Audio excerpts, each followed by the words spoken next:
రాధాస్వామి.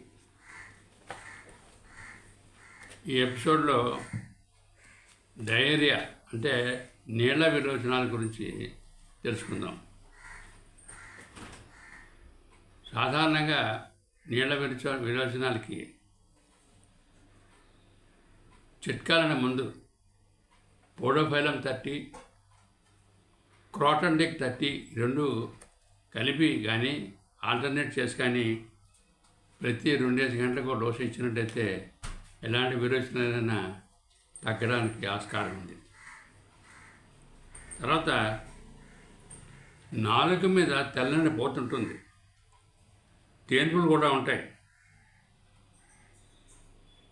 అజీర్తి రోగాలు ఉంటాయి, విరోచనాలు అవుతూ ఉంటాయి. ముఖ్యంగా తెల్లని నాలుక మీద తెల్లపోతున్నట్టయితే యాంటింగ్ క్రూడ్ 30 పొటెన్షియల్లో ప్రతి 2 గంటలకు ఒక డోసు చొప్పున ఇవ్వాల్సి వస్తుంది. తర్వాత కడుపు నొప్పి ఉంటుంది. ఆ నొప్పి ఉన్న చోట గట్టిగా నొక్కితే లేకపోతే ముందుకు వంగినట్టయితే ఆ నొప్పి తగ్గుతుంది. కడుపు నొప్పితోటి విరోచనాలు వచ్చినట్టయితే కోలోసిన్ 30లో ప్రతి 2 గంటలకు ఒక డోసు చొప్పున ఇస్తూ ఉండాలి. కొంతమందికి నీటికి వెళ్తున్నప్పుడు కూడా విరోచన అయిపోతుంది. విరోచనం తెలివి కూడా అయిపోతుంది. నీళ్లు పోసి గాలిపోయినప్పుడు కూడా విరోచన అయిపోతుంది. దీనికి ఎల్లో 30లో ప్రతి గంటకి వాడుతున్నట్టయితే ఆ స్పింక్టర్ మజిల్కి బలం వచ్చి ఆ విధంగా విరోచనం అనేది తగ్గుతుంది. తర్వాత తారు లాంటి నల్లని విరోచనాలు అవుతాయి, దుర్వాసన ఎక్కువగా ఉంటుంది. దీనికి లెప్టాండ్రా 30 పొటెన్షియల్లో వాడాలి. కొంతమందికి తరచుగా విరోచనం అవుతుంది, కొంచెం అవుతుంది. విరోచనం పూర్తిగా అయినట్టు ఉండదు, ఇంకా అవుతుందేమో అని అనుమానం ఉంటుంది. ఎక్కువ తినడం వల్ల కానీ తిన్నది అరగకపోవడం వల్ల కానీ విరోచనాలు అవుతాయి. ఆహార పదార్థాలు తీసుకోవడంలో పొరపాటు జరిగినా విరోచనాలు అవుతుంటాయి. ఇలాంటి వాళ్ళకి నక్స్వామిక 30 పొటెన్షియల్లో 2 గంటలకు చప్పున ఒక డోసు చప్పున వేస్తూ ఉండాలి.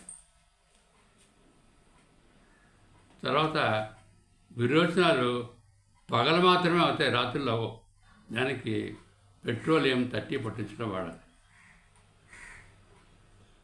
టైఫాయిడ్ ఫీవర్స్లో సాధారణంగా విరోచనాలు అవుతుంటాయి. దానికి ఒక ఆల్మోస్ట్ స్పెసిఫిక్ లాంటిది రూస్టాక్స్ 30 పొటెన్షియల్లో ప్రతి గంటకి వాడుతున్నట్టుదే జ్వరంతో పాటుగా విరోచనం కూడా తగ్గుతాయి.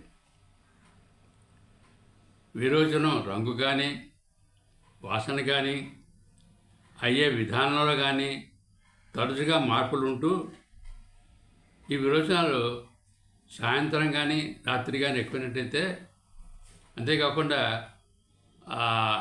కొవ్వు పదార్థాలు పడకపోయినా పప్పులు పడకపోయినా విరోచనాలు అయినట్టయితే పల్స్ల 30 పొటెన్షియల్లో 2 గంటలకు ఒకసారి వాడుతుండాలి. విరోచనాలు బియ్యం కడిగిన నీళ్ళలో అవుతాయి, తెల్లగా ఉంటాయి, గుడగడం అనే శబ్దంలో విరోచనలు అవుతాయి, కాళ్ళల్లో నొప్పులు ఉంటాయి, పీకులు ఉంటాయి, కడుపు నొప్పి ఉంటుంది, నుదుటి మీద చల్లని చెమట పడుతుంది, ముచ్చిల్లిపోయినట్టు అయిపోతుంది.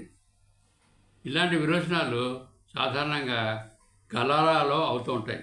దానికి ముఖ్యమైనటువంటి మందు వెరిట్రమ్ ఆల్బమ్ 30 పొటెన్షి. ఇది ప్రతి అరగంటకి వస్తుండాలి. తర్వాత అవసరమైతే పెద్ద పొటెన్షియల్లో కూడా వాడవలసి వస్తుంది. తిన్న వెంటనే విరోచనం కానీ వాంతి అవ్వడం కానీ జరిగినట్టయితే ఫెర్రమ్ మెటాలికం 30 పొటెన్షియల్లో కానీ 200 పొటెన్షియల్లో వాడాలి. ఇది ఇరిటేటివ్ బౌల్ సిండ్రోమ్లో కూడా పనిచేసేటువంటి మందు ఫెర్రమెటాలికం. ఈ విరోచనాలు దీర్ఘకాలంగా కూడా ఉంటాయి దీనికి. తర్వాత గుడికి కానీ చర్చికి కానీ లేదంటే ఒక ఆఫీస్కి కానీ వెళ్ళాలనుకున్నప్పుడు నర్వస్ డైరియా అవుతుంది, విరోచనాలు అవుతాయి, గబగబా బాత్రూమ్ పరిగెడతారు. అలాంటి వాళ్ళకి జెల్సీమియం